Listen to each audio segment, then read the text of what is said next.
Hey everyone, we all think about where we do our best work, right? A quiet library, a busy coffee shop. But what if it's deeper than that?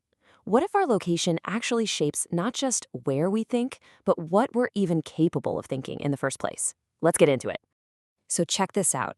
This is the big idea we're diving into today. The claim is that your surroundings actually define the boundaries of your own thoughts. I mean, that's a pretty wild idea, isn't it? Let's really unpack what's going on here. The conventional wisdom says creativity is all about balance. You need a quiet place, let's call it your Alaska, for that deep heads down focus. And then you need a noisy, chaotic place, your Buenos Aires, for inspiration and new ideas. Two different tools for two different jobs. Simple, right? But what if that whole model is just wrong? What if the goal isn't to find some peaceful harmony between these different environments? What if the real creative magic happens when you just smash them together? That is the central question we're exploring. All right, so let's dig into this new way of looking at things. We're moving past that simple idea of balance and into something way more dynamic, way more powerful, the reality of collision. And here it is. This is the crucial insight. The initial thinking was just off. It's not about having an isolated space and a noisy space. The real breakthrough comes when you force these totally different ways of thinking to collide with one another. And this brings us to a really powerful metaphor. Don't think of different locations as just places. Think of them as different mental operating systems.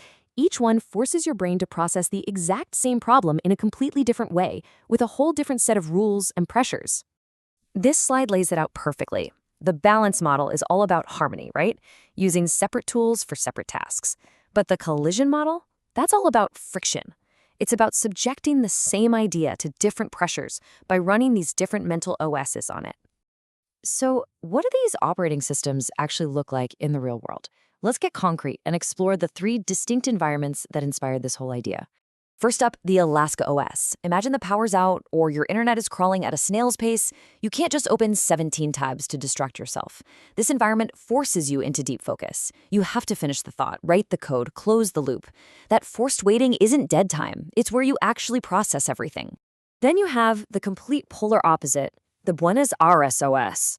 This is an environment of high social density. People everywhere, conversations all around. It forces you to be fast. You have to get your idea out there before you think it's perfect, and boom, immediately defend it. The collision with other people's ideas is the whole point. And finally, there's the Seattle OS. Think of this as the grounding force, the dose of reality.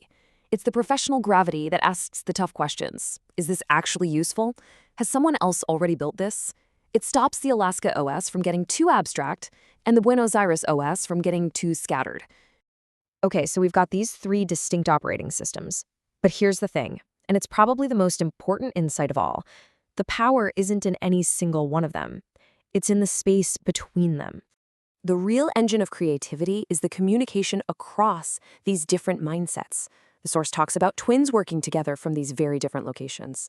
The really meaningful work happens in that gap, across different time zones, different weather, different social pressures. That's the fertile ground. So let's see how this works with a real-world example of a song. It starts as a late-night idea in the focused Alaska OS. Then it gets taken to Buenos Aires, where a simple conversation in a bar forces a total rewrite. It has to survive contact with the real world. Finally, it lands in Seattle, where a practical insight helps actually finish it. And this is the key takeaway from that story. The value wasn't just in refining the song. The value was that each operating system forced a fundamentally different question. Alaska asked, what is the deep core of this? Buenos Aires asked, can this survive a debate? And Seattle asked, is this actually a solved problem? So, why does all this matter to you? How can you apply this powerful model of creative collision to your own work and thinking? Let's bring it all home. Well, if you're only ever working from one place, and I mean that mentally too, you have a huge blind spot. You're only ever asking one type of question. If you're always in Alaska, your ideas might be deep but totally impractical. Always in Buenos Aires, you might move fast but be superficial. And if you're always in Seattle, you might be practical, but you'll lose that essential weirdness that leads to breakthroughs. This quote just sums it all up perfectly. The real work, the real constraint, isn't finding the perfect place. It's building the channels to communicate ideas across different mental states. That's both the bottleneck and the opportunity. And that leaves us with a final thought experiment for you. Think about your current project. Imagine you had to explain it and defend it to someone living in a completely different reality from your own. How would that pressure, that collision, change what you're building? That right there is the power of thinking across the gap.